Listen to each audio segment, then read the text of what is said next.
The reigning MVP who just got paid, Giannis Antetokounmpo and the Bucks. What should be at the top of their wish list? Max? A time machine. So they could go back in time and convince Mirotic to not go to Europe. So they could go back in time and sign Malcolm Brogdon, whether or not they saw him in their long-term future. He becomes an asset that they could move, match up salaries, bring in a dude like Chris Paul when he's available. No disrespect to Drew Holiday, and who says you can't have both, because they can both play off the ball. So that they can shut up long enough for the Bogdanovich deal to go through, and they could add the shooting and the playmaking to the backcourt that they need. The fact is, the new CBA, as Adam Silver told Stephen A. Smith on this show a couple days ago, is working as intended. The Supermax, people aren't turning it down. $225 million, you're not bouncing. You know, if you think you even have a shot. So they still have Giannis, but they have a much less of a chance for a championship because of those mistakes they've made in the recent past. I don't think it's that complicated. I think what they need more than anything is consistent perimeter shooting from Giannis Antetokounmpo. Remember, come playoff time, you back off this dude.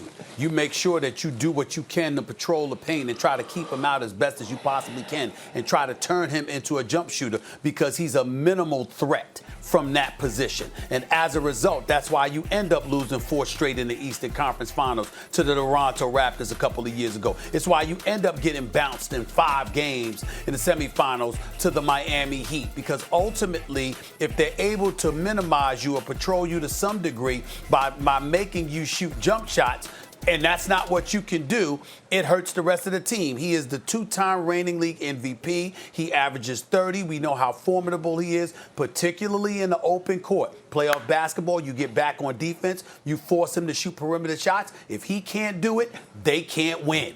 He needs to become a better shooter from the perimeter, a better threat, helping to spread the floor for other people as well. That's what they need most.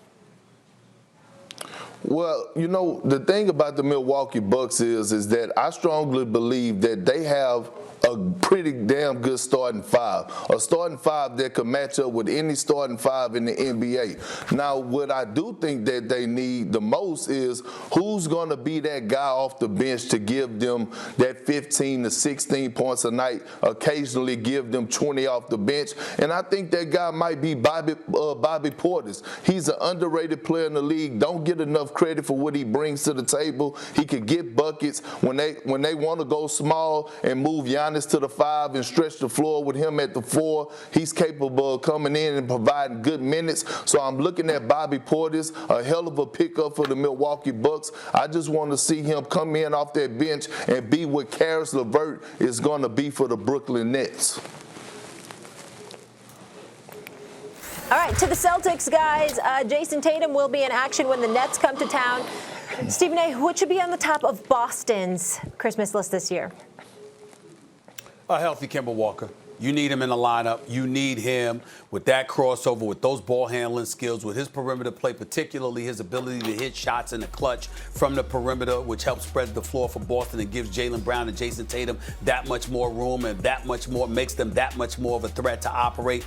Kemba Walker is a key to these guys right now. And I know what I said about him earlier, and all of those things apply, particularly when you're going up against a team like Brooklyn. But Kemba Walker is no joke. He can put the ball in the hole. We saw what he did in carrying the Charlotte Hornets franchise for all of those years. He was that guy. If he's any semblance of that guy for Boston, they obviously become far more formidable. The number one thing they should be wishing for is a healthy Kemba Walker.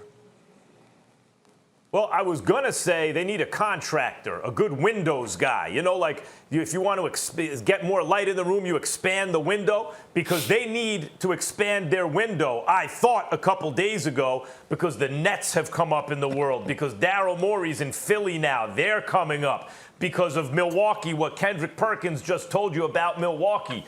But I got to tell you the truth, after watching Jaylen Brown play, I think what they really need is to hope that Jaylen Brown is as good as Jason Tatum, that's the real competition, that those two push each other, because the distance between 1 and 1A is not what I thought it was. Jaylen Brown, if he's really this dude that we saw game 1, the Celtics are a problem. I agree with you, Max. Jaylen Brown is a rising star, and it is 1A, 1B with him and Jason Tatum. And Jaylen Brown showed us flashes last year in the bubble. He was arguably the most consistent player for the Boston Celtics in the playoffs. And now with Kemba Walker being hurt, Gordon Hayward moving on, the keys are in his hand, the ball is in his court to show the world that he belongs in a conversation with the All-Stars. But when I look at this Boston team, I want to see what these two vets that they added in the offseason is going to bring to the table. And that is Tristan Thompson and Jeff Teague. Both of these guys had a phenomenal game one, in my opinion. Jeff Teague set the tone off the bench and was a huge spark. Tristan Thompson had 12 and 8 in like 22 minutes in his first debut with the Boston Celtics. So those two guys, especially Tristan Thompson, with that championship pedigree, not only am I looking for him to bring that tenacity, that force, that energy, but I'm also looking to him to bring that leadership of being in that locker room and holding guys accountable, bringing guys together, making sure guys don't stray away. So I'm looking at these two guys as veterans that still could produce in this league at a high level to come in and impact this Celtic roster. Thanks for watching ESPN on YouTube. For live streaming sports and premium content, subscribe to ESPN+.